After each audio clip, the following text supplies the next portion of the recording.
رات کے 3 بج رہے تھے۔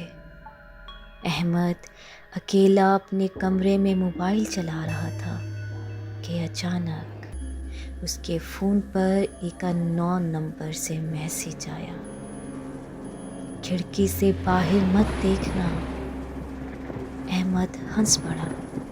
اسے لگا کوئی مذاق کر رہا ہے۔ چند سیکنڈ بعد پھر میسج آیا، میں تمہارے گھر کے باہر کھڑا ہوں۔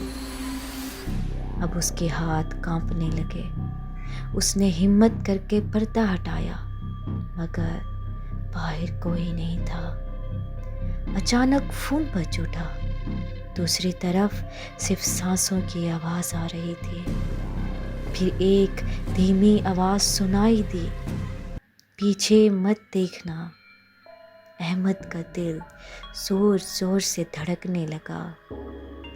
آہستہ آہستہ اس نے گردن موڑی اور اس کے پیچھے دیوار پر خون سے لکھا تھا، میں باہر نہیں، تمہارے کمرے میں ہوں۔